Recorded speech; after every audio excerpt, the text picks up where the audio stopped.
What's up? Today I'm going to talk to you about creative projects, and in a couple of minutes I'm going to be getting on to my latest project. I'll give you a clue.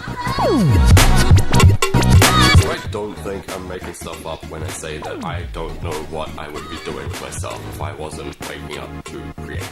Creativity is the path to innovation, is the way to move forward. As soon as you stop focusing on money, as soon as you stop focusing on getting shit for yourself and having free time, then suddenly you enable yourself to think beyond the same goals that everyone else has told you you want, and you actually think for yourself, what do I want? And that's a challenging question, right? Because you can literally do anything, and so you have to decide, what am I gonna make? That feeling of when you achieve something, when you complete a piece or whatever, there's nothing like that. Anyway, time to move on to the previously mentioned project. As you probably realized, it's a car. BMW E92. And I really like this car. The ride is comfortable. It's powerful.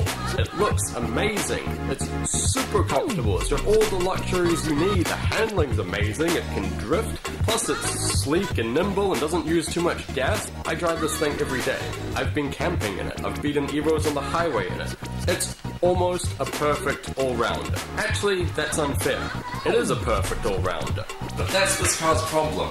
It's too perfect. I need to make it alive, give it more of a soul, give it some passion, some excitement. Just make it something more than a brilliant all-rounder. I need to make it ridiculous.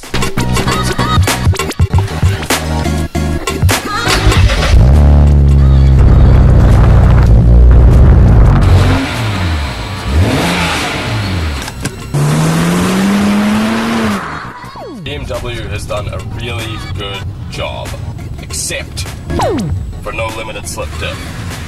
What the hell? So, here's the plan. There are a lot of nice E92s out there, but I wanted to make mine just a little bit special. Widebody was a must in my book. This is where the whole idea started, and just giving the whole car a more aggressive stance gives it that wow factor. On the same note, wheels. It needs these. Wider body needs wider wheels with a proper flush, aggressive stance. Changing up the front bumper quite a bit. Working with the old one, doing a lot of custom work, putting a diffuser in, should be it. Rear bumper, same deal. Lots of custom work, putting a diffuser in, fixing up the cuts around the exhaust, and putting like a custom grille in there. Spoiler! This one's not quite gonna cut it. We're going up in power, so it'll actually have some performance increase plus spoiler. Gotta have a spoiler. Next, vinyl wrap and window tints. This is a new thing for me, wrapping a car, but pretty excited to learn how to do it. It's called Matte Metallic Red. I don't know how you have matte metallic, but it is, and tints. Engine, most important bit. It's a 3-litre twin turbo producing 300 horsepower and 400 Newton meters of torque, and thankfully it's very tunable with a few extra bits to get more air in there, and you can get it like 500, 550. So it's already got the exhaust, I've got downpipes, I've got charge pipe, I've got intake kit, and I've got intercooler, and a cold air intake. Changing it to a blow-off valve, because blow-off valves are cool. And I'm going to see what I can do to tidy up the engine bay a bit, because, yeah. Tuning, thankfully, isn't too difficult. You just get an app, and then you buy the maps that you want. Interior. So, I got pedals, new ones. They look prettier. One of the things I like about this car, that the interior is very nice as it is, but you gotta get rid of this fake plastic wood. Everything's leather already, which is brilliant. I'm not gonna touch that. Detailing things with the red from outside, and of course I have a couple of carbon fiber bits to go on. Then there's details. Got tow hooks, go in here and in the back. Then I'm thinking of coloring some of these spokes. I'm also going to debadge the whole thing, get rid of all of it. Then this car has halo lights, and I've got a new bulb for them. RGB, color changing, you can use an app to change and do whatever kind of party tricks you want. And then a bunch of decals to go all over the place and pretty things up. And last but certainly not least, I'm going to do some artwork on the side. I have a certain style in mind already. I might do something on the hood as well. I'm actually really looking forward to doing that bit. And that's it. Most of the parts are here, so I can get started.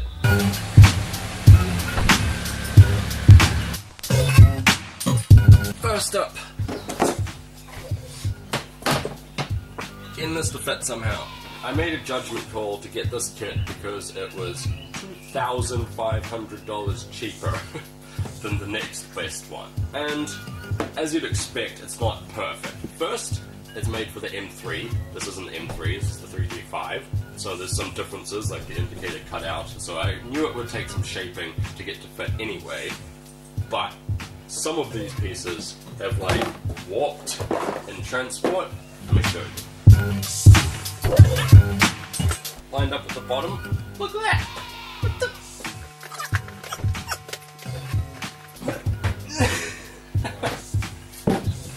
Yeah, we got some cutting to do.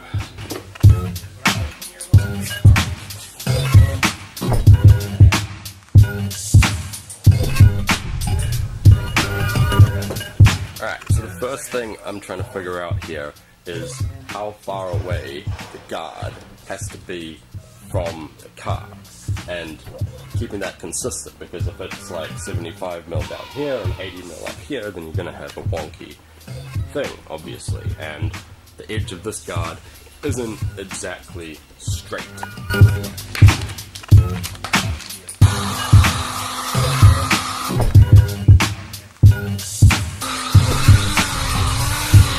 Alright, so after measuring all the guards, an extra 85mm is what this body kit is going to add.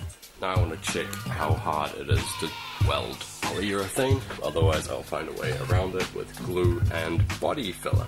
Okay, it doesn't look too bad. It actually looks reasonably simple. Fingers crossed. Just need the rod and a welder. So I'm going to get one of those tomorrow, because not only do I have to cut, I have to fill in bits of plastic where they've cut pieces out where it shouldn't be cut out. But I was expecting that, and now I get to learn how to weld plastic.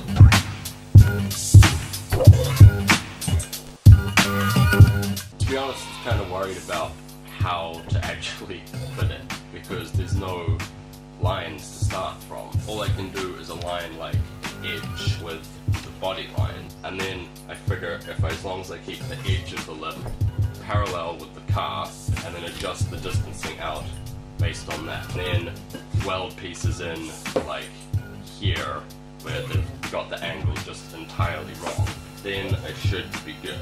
And then a shitload of masking tape and mask it all up and fit it as I go around, and then when it's perfectly masked, then I can drill holes and stick it on.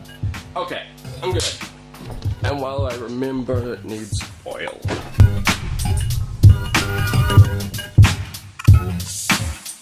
Okay, that's it from me today. I'm gonna keep continuing on these projects and other projects and more projects. I hope you enjoyed watching that. Subscribe if you like it, and I will see you soon. Bye!